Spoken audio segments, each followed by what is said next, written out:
points better than the song, that's for sure. But all smiles at West Ham at the moment. And Fornals' goal was a crucial one, the way that second half went. Alisson, could he have done better here? Well, everybody... Mane was awful. Jarrod Bowen takes it. Oxlade-Chamberlain should have brought him down, or Fabinho should have brought him down. You've let Jarrod Bowen run 40 yards with the ball, slip Fornals in really comfortably. I've got no problem with that. Virgil van Dijk and Matip have got Antonio. But how can you let Jarrod Bowen run past 3 people there without getting a challenge in? And then the goalie should have done better. But, I mean, you can't take anything away from Pablo Fornals. He made a good run. He's finished it off well, but Jurgen Klopp will not be happy how easy it was to run and just slip an easy pass in like that. There's a lot wrong with Liverpool's defending in that, and that's why they said, you can see what West Ham are doing now. They've got a lot of players on form, but they're obviously taking a lot of notice of the weaknesses of other teams. They know that winning it off of Liverpool like they did, I thought Mane was terrible, where he came off for the ball, thought the ball into him from Fabinho was poor. It was on the defender's side. Defender came in and won it. And then I thought Trent Alexander didn't get across. He didn't sense the danger, because Fornals ran right from the middle of the pitch, and he's got to come across, because you look at him at the end and he really started to motor at the end of it. It was too late. There's too many things that went wrong there for me. What people should look at with Liverpool and say, well, this is what we've got to do against them. This is why I was saying that when you look at it, Trent Alexander's in a perfect position now. Yeah. Right? You can see now he's got to react quicker than that. He's got to be closer. It's still too late. Now it's too late. So the goalkeeper, you could say the goalkeeper could have done more. He's come out pretty far. But I just feel that that's the kind of situation what people have to look at with Liverpool and say, you know something, we can get at this team, because if Mane's going to play as poorly as he did today, lose the ball in areas like that where West Ham weren't doing in the first half, they dropped off, then you could put Liverpool under pressure and you could see that you could score goals against them. You saw the interview there with Kurt Zouma. He said, we know Liverpool are going to be open. They are going to be open. I had no problem with where the fullbacks were there. It's the decision-making for Fabinho. The straight ball into Mane is not a good one. Absolutely right. He's got to do better to try and hold it up. But 9 times out of 10, he picks the right pass there, Fabinho. Today, he didn't. But give credit to West Ham, because when it turned it over, they were incisive. You know, Bowen never didn't even think twice. He thought, I'm going to start making ground. I'm going to run straight at the heart of them. That's what he did. And look at Fornals. He's breaking his neck to get into the box, get into the support of Antonio. Defender goes with Antonio, he gets slid in, and the goalkeeper has to do better. But that was the way Moyes set them up. They knew they were going to have a chance, but they have to break quick. When they're out of position, you have to break quick to not let them funnel back in. And that's what they did to them today. Perfectly. Brilliant. Perfectly. Kurt Zouma's goal. How disappointed will Jurgen Klopp be? I mean, he's free as you like there, which is fine. Goalkeeper, I think he's got to just get one of that those steam. days for the goalkeeper. Gets completely caught up with all the shenanigans with Antonio and Dawson behind him, instead of just looking at the ball, dealing with the problem. But, you know, again, Kurt Zouma is as free as you want. Just runs round the back and gets a lovely, simple enough header for him. Past the goalkeeper. Homework has been done. Quality of cross was excellent. Putting pressure on the goalkeeper, even though he didn't need to be pressurised today. And it's paid dividends. And you have to say well done to West Ham. You can't keep saying, oh, it was a mistake by Liverpool, mistake. They have played on this, West Ham, and they've done the homework, and they've got the just rewards for it. And you have to say well done to them. The goalkeeper, for the length of time that corner was in the air, I think that he could easily get that at his highest point. You've seen beforehand, right? Before 30 seconds before the corner's taken, he's pushing Antonio out the way. The ball's over there. Don't worry about him. That's the ref's job.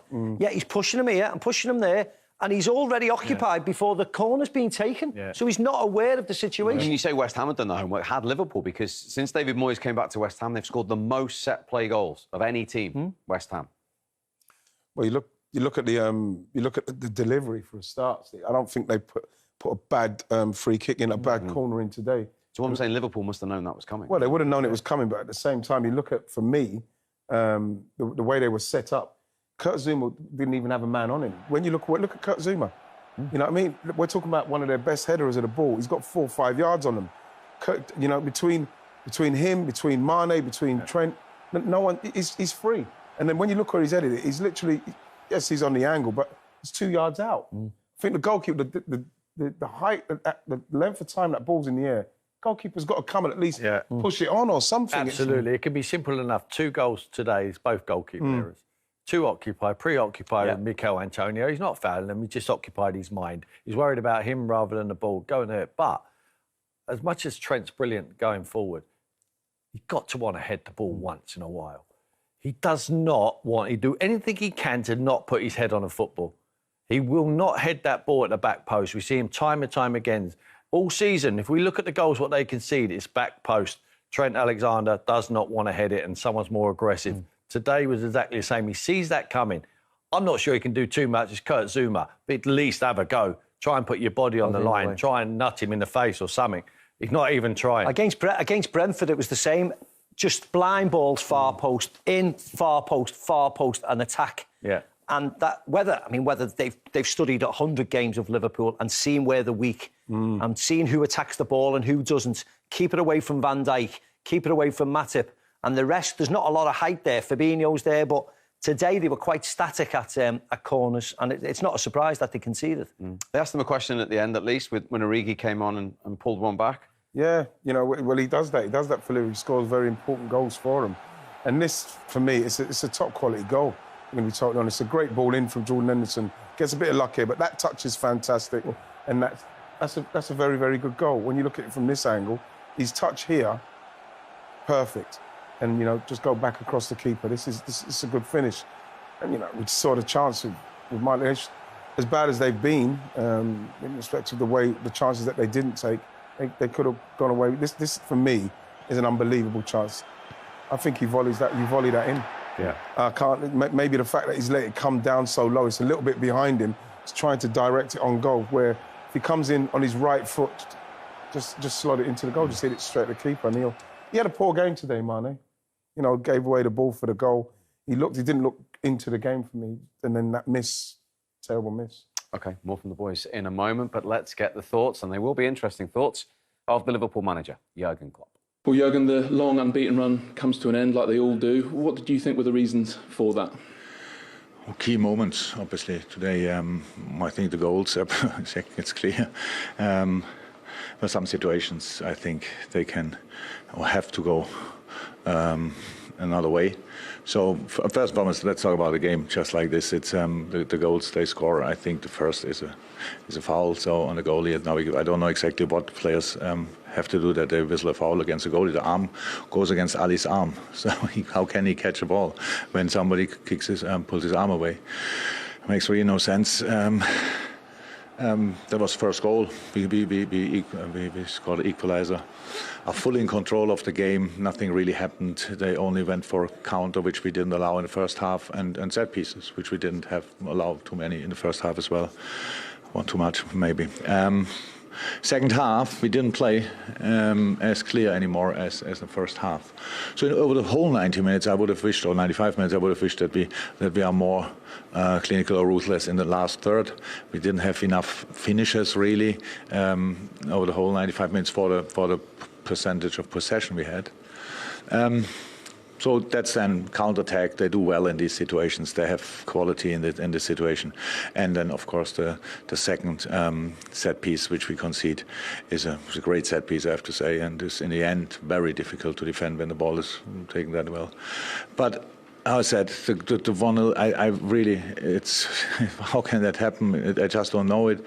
It's then the typical excuse, probably, that the VR says it's not clear and obvious. I don't know what you need in this situation, and I don't know what about the Hendo situation. I saw them now back. Cresswell, not sure how to use the right vocabulary, but for me that's a reckless challenge.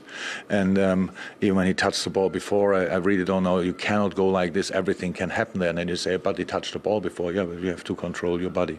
So two situations, obviously, that were influential in the game, let me say like this. But in the end, West Ham fought for the 3 points. They are not responsible for the decisions they have made or that we are made, and so they won the game, and that's it. How difficult are their corners to defend anyway? And I suppose particularly with the first one, is there any more your defenders can do to sort of clear the area around Alisson? Is there any more Alisson himself can do? There was no player of us there, but there were only 2 players of West Ham. We cannot clear them.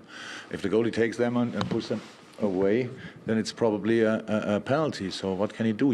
That's why the goalie has is protected in moments. So, and now if a player goes up in the air and arm, that's of course it's not important, but for a goalie it's obviously an important piece of the body, and if that is knocked away, how can he make it safe? I know people will say, oh God, he's looking for excuses. I'm not.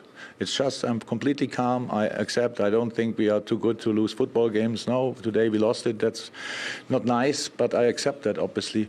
But when we speak about the situation in the game, then in moments you just need normal decision, not one side, not the other side, a normal decision from a ref, and he didn't do that, and that's the situation. So, with regard to your team's performance, you sort of said the second half wasn't as good as the first. Why not? Why do you think? Yeah, I don't know now 100%. It was just we lost too many balls, so that's why they had counter-attacks in the first half. They didn't have that, so because there was no need. Really, we had them where we wanted them. Just it's 1-1. All good.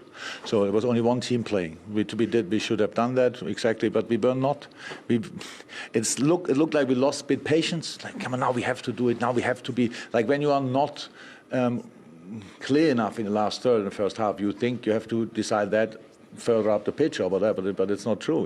Until then, you have to play the same stuff. Then you get in these situations again, and there you can make a difference. There you make a little dribbling. There the cross is better. We had, I think, first half a lot of situations where we came to the touchline, didn't find anybody in the box. Yes, the box is full. So like misunderstanding. The edge was completely free, but we had no player there as well, so it was really free. And these kind of things. And then they drop really deep in their own box, so it's not easy, but then you have to put the ball there that they have the chance to score an own goal as well. So, how I said, you have to force or to fight them down then in this last third.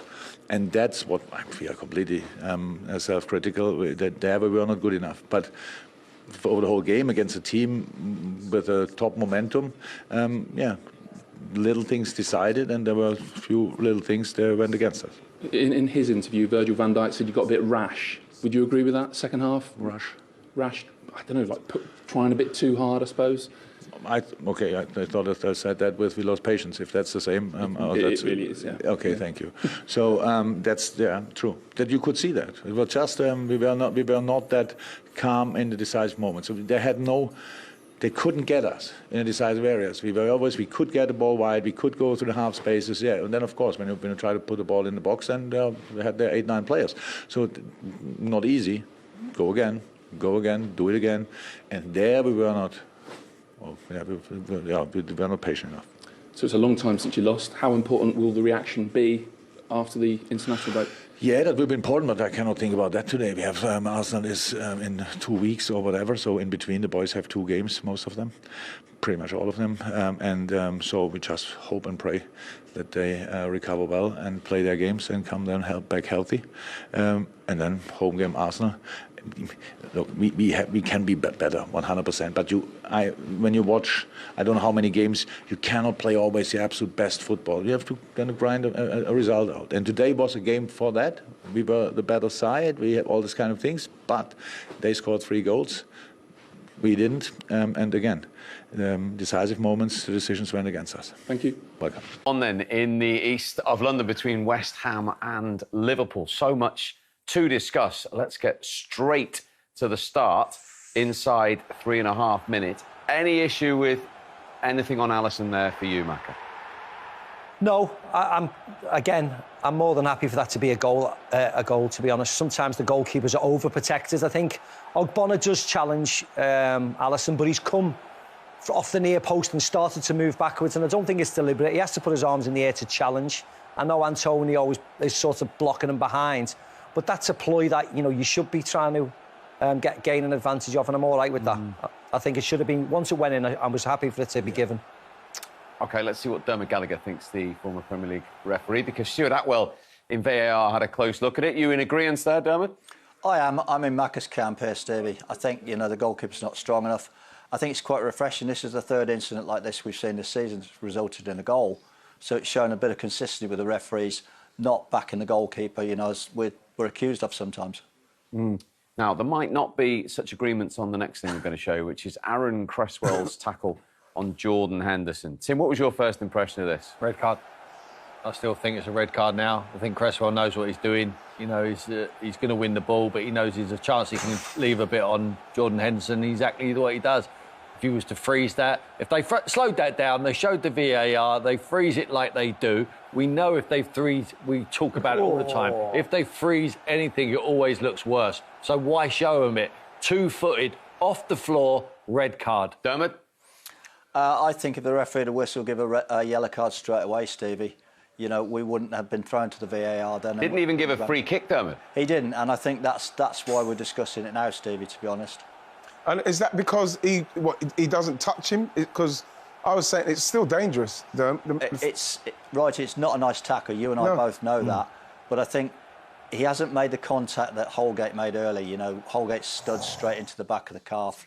I think that you see Jordan Henderson actually moves his foot out of the way. I'm the same. When we saw it in real time, all three of us went, oh, because we knew what he was doing. When you've played the game, you know what type of tackle that is, and you know the intention in the player's mind who was committing that tackle. You want to hurt him. And Cresswell was trying to get the ball and take some of the man. I don't care what anybody says. The fact that his right foot comes right off the ground and around him, I thought it was another terrible challenge, even though he wins the ball initially. Like Holgate, I think the follow-through and the intent is to try and get the man afterwards. And is the intent important here, Dermot? Well, I think that's why I go back to what I said, Stevie. I think if the referee whistles, which I think he should have done, and brought a yellow card out, I think that would calm it all down. But I think because we've gone from nothing to checking for a red card, it's ramped everything up. Liverpool's equaliser. Are you happy that it was a free kick on Mo Salah? It looked clumsy. At first, when you see the referee's position, you see here, it looks a clumsy tackle. It looks so Rice dangles his leg. You look from this angle, it looks so he throws himself to the ground. Yeah. But what you would say is the referee's closest to it. He gave the free kick. You know, the VAR can't intervene then. It looks very... Honestly, when you look at it, the more I look at it, I'm trying to think where the actual touch was. But, you know, Mo's done beautifully there with the skill, but I'm trying to see where... I think it's that left leg of Righty. I'm not saying there's loads of contact, not at all. Like the Soumare one on Rafinha before, I think throw-ins get given when they're not throw-ins, or it brushes off, or a corner. And these things happen 100 times in the game. It's the fact that this happens right afterwards. Wow, that's beautiful. And when you see it from the other angle, it's just so they worked it out absolutely brilliantly, because there you can see Souček and Declan Rice, who are the tallest. Once they've moved it, it's going now over Bowen, and it has to be executed perfectly. But that's fantastic, because they've just literally negated the two tallest guys in the wall, and he's got the capability of whipping that up and down. It's absolutely top draw. Trent Alexander-Arnold with the equaliser. Dermot, thank you very much indeed. We'll speak to you later, all to play for in the second half then.